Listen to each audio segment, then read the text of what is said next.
皆さん、こんにちは。奈良県立医科大学脳神経内科の杉江一馬です。本日は第3回、難病克服支援ウェブセミナーをご視聴いただきまして、誠にありがとうございます。最初、冒頭、私の方から少し、お話をさせていただきます。スライド共有させていただきます。見えておりますでしょうか。はい。それでは、最初冒頭少しお話をさせていただきます。私は奈良県立医科大学附属病院の難病診療連携拠点病院の運営検討委員会の委員長をしていることもありまして、本日、司会をさせていただいております。COI 開示は、スライドの通りであります。まず本日は、MBT 難病克服キャンペーン、難病克服支援セミナーとしまして、本日で第3回になります。本日は、私のこの、冒頭の話の後、まず15時10分から開会の辞としまして、奈良県立医科大学理事長学長であります細井博先生の方から少しお話をいただきます。そして、まず本日の第1部としまして、国立精神神経医療研究センター病院長であります安倍浩二先生にお話をしていただきます。また、第2部としましては、映画監督で大阪映画学校代表であります西尾博監督の方からご講演をお願いしております。まず、これまでの、難病克服支援セミナーについてお話をさせていただきます。本日は今回第3回目でありますけれども、ちょうど1年前に、第1回目を行いまして、今年の3月に第2回目を行いました。1回目は、京都大学 iPS 研究所の井上教授と、一般社団法人 WeLog の代表であります小田百合子様にお話をいただきました。また第2回は、日本介助犬協会の、高柳智子先生と、医師として、また家族として近日頭皮の患者さんに向き合っておられます、東京女子医科大学の石黒久美子先生にご講演をお願いいたしました。いずれも大変盛況でありまして、400名近い方々にご視聴いただきまして、難病についての啓発の機会となったと思っております。私たちはまた、このセミナーとともに昨年度から MBT 映画祭という、企画をしております。みんなで守る命というテーマで、全国から50近く、作品を応募していただきまして、その中から10編の作品を選んで最優秀賞、優秀賞を選ぶという企画を行いました。また、この企画に関しましては、NHK をはじめ多くの報道で、伝えていただきました。いかに映画というツールを使って難病を一般の方に知っていただくかという機会となりました。さて、難病につきましては、スライドのように、パーキンソン病だったり、筋萎縮性側索硬化症のような神経の難病というのは多くあります。本日、この神経難病については、安倍先生の方からお話をしていただきます。また、これ以外にも潰瘍性大腸炎という消化性の疾患だったり、あるいは SLE のような膠原病と言われるような疾患、あるいは、循環器の病気、眼科の病気等々多数の疾患があります。現在、難病と言いますのは、上のスライドに書いてます通り、原因が、不明であるもの、治療が未確立であるもの、そして、希少である、稀である、そして、長期療養が必要という、この4つの条件を満たすものが難病と言われるものでありますけども、現在、厚労省におきましては、この4つに加えて人口が 0.1% 程度、およそ10万人以下であります。そして診断基準が確立しているものを含めて、厚労省の指定難病として認可されておりまして、現在、少しずつ増えてはきてるんですけども、338の疾患が医療費助成の対象となっております。疾患の分類としましては、先ほど申し上げた神経、筋疾患、あるいは免疫の病気、あるいは消化器系の病気以外にも、循環器の病気だったり、眼科の病気、耳鼻科の病気等々多数の、疾患が含まれております。これら、難病すべてに関しましては、厚労省の難病情報センターという、ホームページがありまして、そこですべてについて詳しく、疾患についての説明が見られます。また、これは指定難病の受給者数を、表しておりますけれども、2年前のデータでありますけれども、全国において103万人の方が、難病として認定されておられます。一つ一つの病気は患者さんが少ないんですけども、すべてを合わしますと、103万人おられるということで、日本国民におきましても、120人に1人が何らかの難病にかかっていると、実はそれほど稀ではないということがわかります。また、疾患としましては、数年前までは、潰瘍性大腸炎が最も多い疾患であったんですけれども、ここ数年は、パーキンソン病が最も患者さんの多い、難病となりました。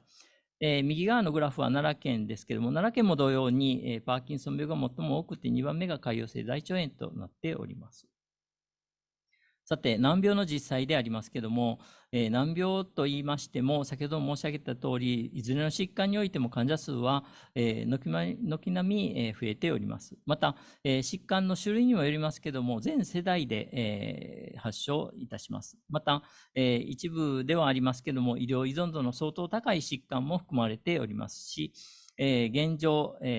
治療の未確立のものも多いわけでありますけれども、最近の医学の進歩、また、再生医療の進歩によりまして、病態解明というのは少しずつ進展してきているところであります。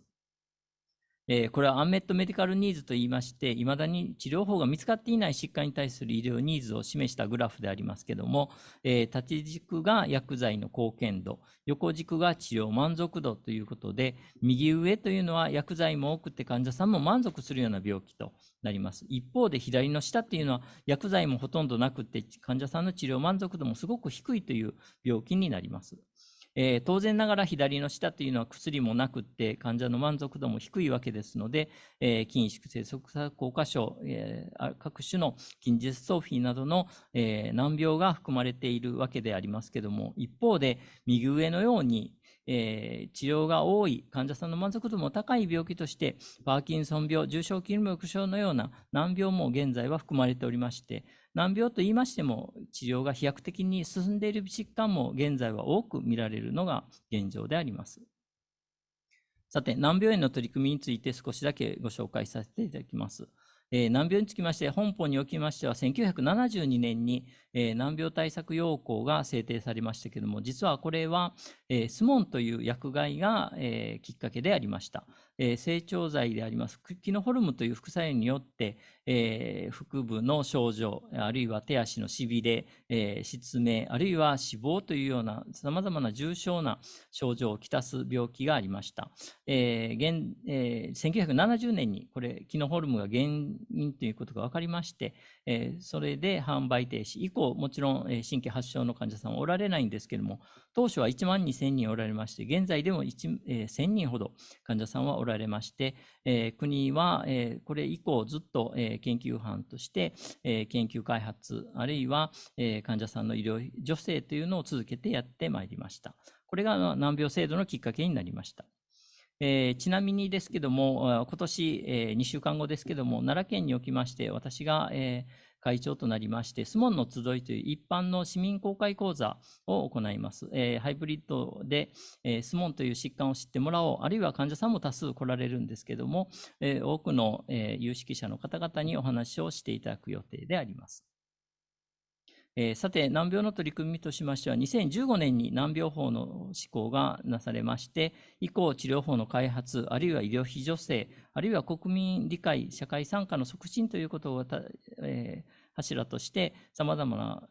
制度が進んでまいりました。難病診療の課題としましては、やはり難病研究をどう推進していくかということと、医療体制の整備、在宅環境、あるいは難病患者の災害対策等も多数課題があります。そして国民の理解促進、協力というのも重要な課題であります。難病研究につきましては、これを一部私たちの教室で行っているものでありますけれども、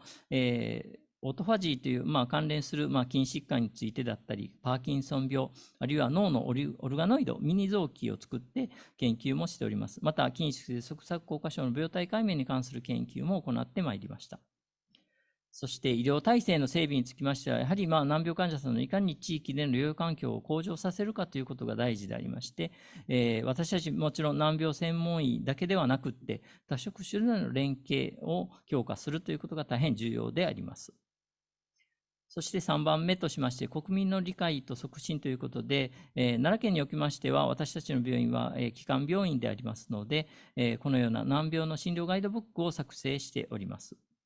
奈良県におきまして医療提供体制を確立するために、私たちの拠点病院と支援病院、そしてさまざまな職種とで連携してチームを作っております。これが、奈良県での病院ですけども、拠点病院が奈良医大でありまして、支援病院として各地域に約10の病院が含まれております。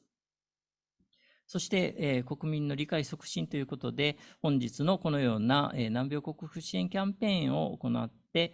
セミナーを行っております。また、今年度1月に東京で、MBT の映画祭第2回ということで、これも行って、こういう機会を通して、一般の方々に難病を知っていただける機会となったら幸いであります。それでは、ただいまより講演を開始したいと思います。最後までどうぞご視聴の方よろしくお願いいたします。はい、それでは、開会の辞といたしまして、奈良県立医科大学の、理事長学長であります細井博先生の方から、MBT の社会貢献活動、難病克服キャンペーンというタイトルでお話をいただきます。細井先生、よろしいでしょうか。はい。皆さんこんにちは。奈良医大の細井です。今日はお忙しいところ、お集まりといいますか、ご視聴いただきましてありがとうございます。それでは共有させていただきます。はい、見えてますか。はい、見えております。よろしくお願いします。それでは開会の辞を兼ねてMBT コンソーシアムの説明と、その難病克服キャンペーンの位置づけ、そしてウェブセミナーの位置づけをさせていただきたいと思います。この MBT、メディシン・ベースターン、ご存知の方もおられると思いますが、発想の原点は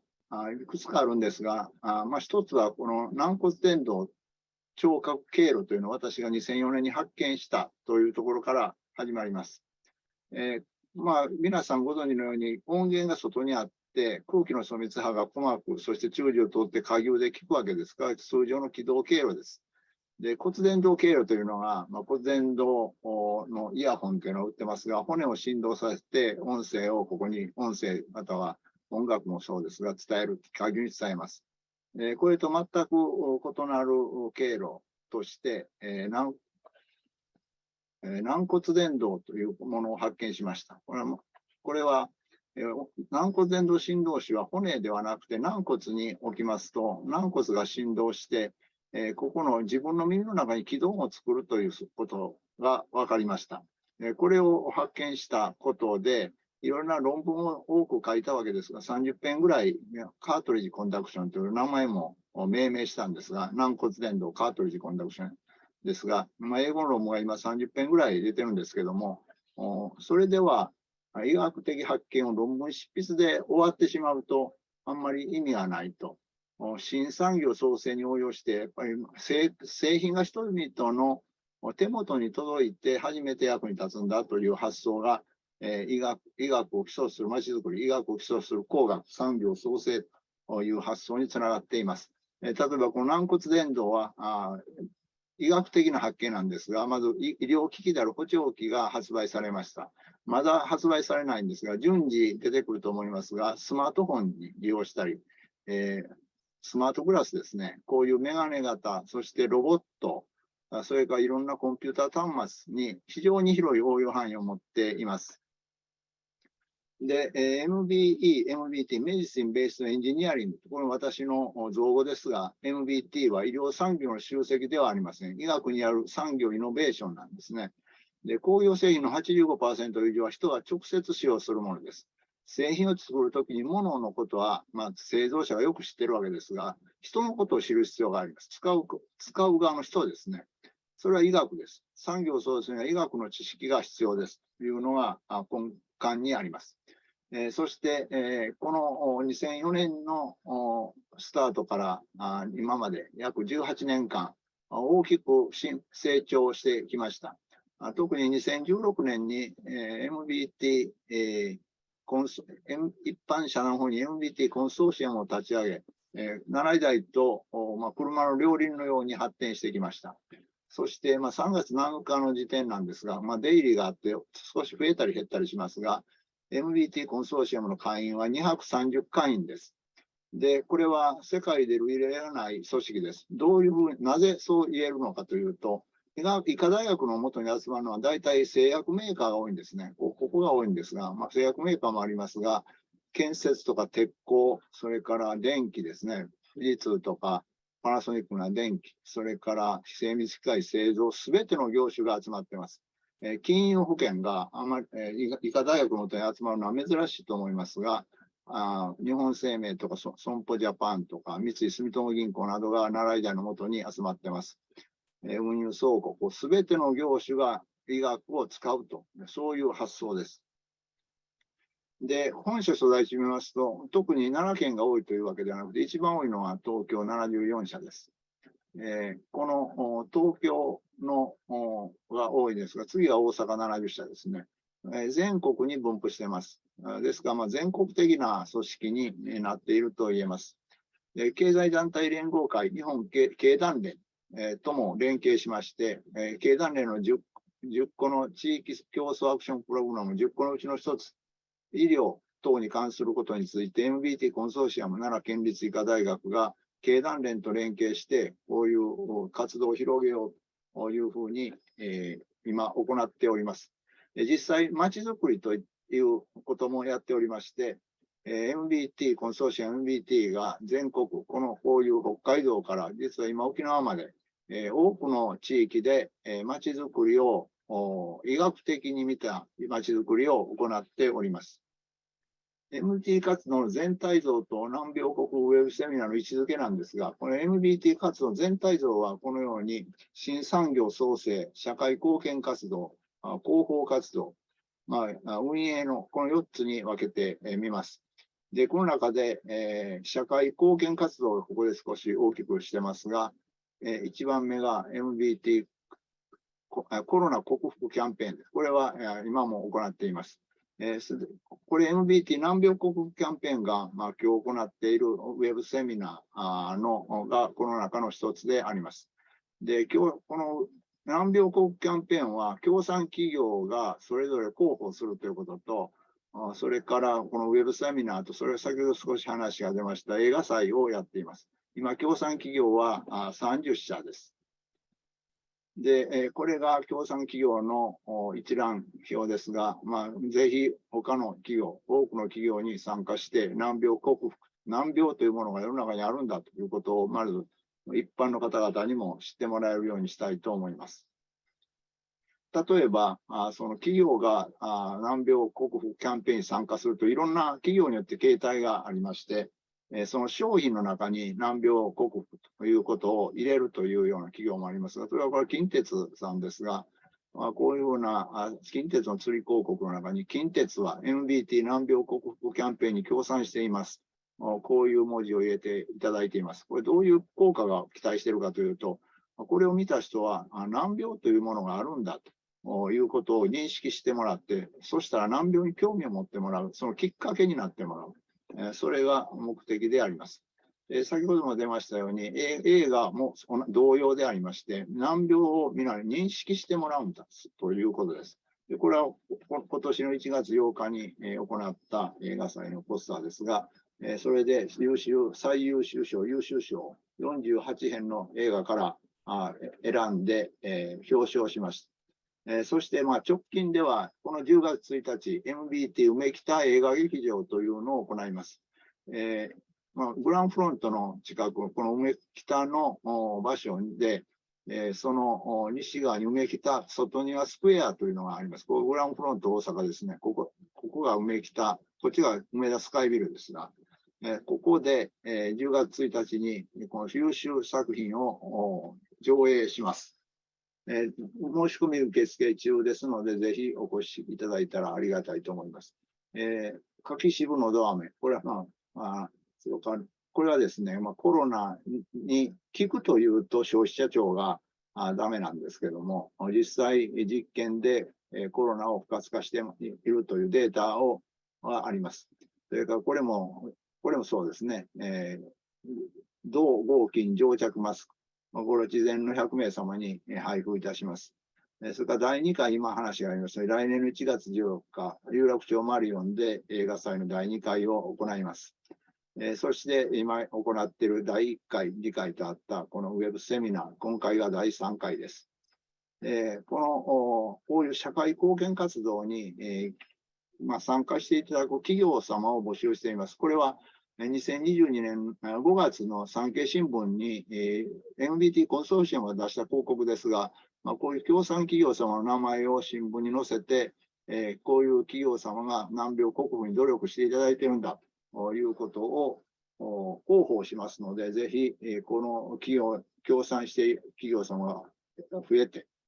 協賛していただいたらありがたいと思います。本日は先ほども紹介ありましたように、私のこのご挨拶に引き続いて、安倍先生、そして西尾監督の話があります。安倍先生、西尾監督、どうかよろしくお願いいたします。それではよろしくお願い申し上げます。ありがとうございました。はい、細井先生、どうもありがとうございました。それでは引き続きまして第1部の方に移りたいと思います。先ほどもご紹介させていただきましたけれども、第1部の方は国立精神神経医療研究センター病院長であります安倍浩二先生にお願いをしております。安倍先生は本当に、神経難病におきましてはもう第一人者でありまして、大変ご高名な先生であります。恒例でございますのでご略歴をご紹介させていただきます。安倍浩二先生は1981年に東北大学医学部をご卒業されまして、その後臨床研修を経て1987年から東北大学大学院の医学博士を取得されておられます。1988年から米国のハーバード大学にご留学されておりまして、そのご留学中に、東北大学医学部神経内科の助手に就任されておられます。1995年には講師、1996年には助教授に就任されまして、1998年から岡山大学医学部脳神経内科教授として、就任され、研究、診療を行っておられました。そして2021年4月から現在の国立研究開発法人国立精神神経医療研究センターの病院長にご就任され、ご活躍であります。学会も多くの学会で要職を占められておりまして、スライドの下に、記載しておりますけれども、本当に多くの学会におきまして、様々ご活躍であります。世界脳循環代謝学会の理事長をされて、また会長もなされておられました。また日本神経学会におきましては、長年理事としてご活躍でありました。2年前には神経学会の学術集会の会長としても活躍されました。また日本脳卒中学会、日本脳循環代謝学会と様々な学会で理事長、理事を要職をお務めであります。私もこれまで様々な学会あるいは臨床研究で大変お世話になってまいりました。本日は神経難病の新しい治療ということでお話をいただきます。先ほども申し上げましたけれども、本当に神経難病におきましては第一人者の先生でありまして、大変ご高名で、また大変ご多忙の先生に、本日この発表の機会を私たちが得て大変光栄に思っております。それでは安倍先生、よろしくお願いいたします。はい、ただいまご紹介いただきました、国立精神神経センターの安倍でございます。この度杉江一馬先生、ありがとうございます。私閉鎖から大変尊敬しております偉い先生にですね、この方このような機会をいただき大変感謝しておりますのでよろしくお願いします。今日私ちょっと出張で福島の方に来ておるもんですから、あらかじめビデオをお送りしましたので、それを流していただければと思います。それでは杉尾先生、よろしくお願いいたします。はい、承知しました。よろしくお願いします。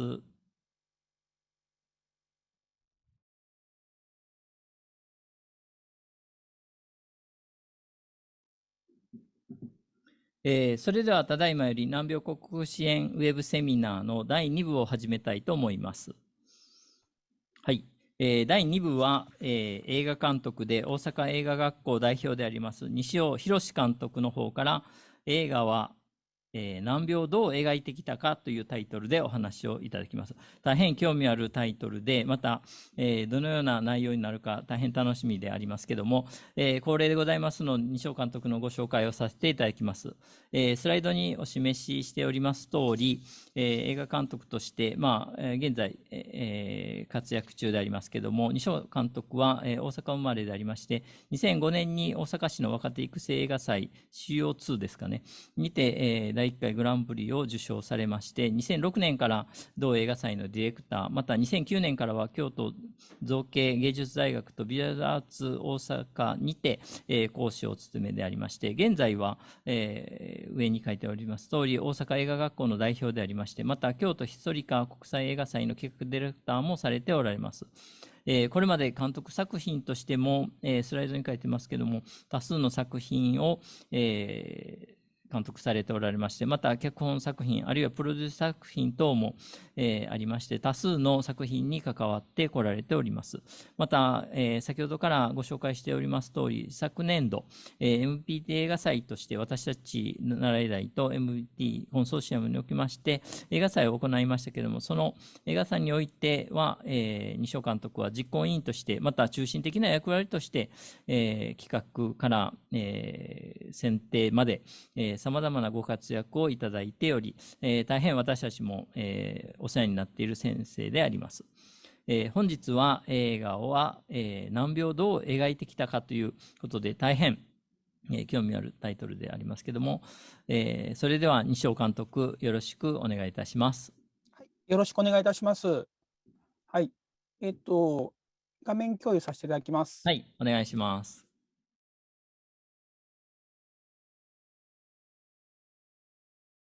ございました。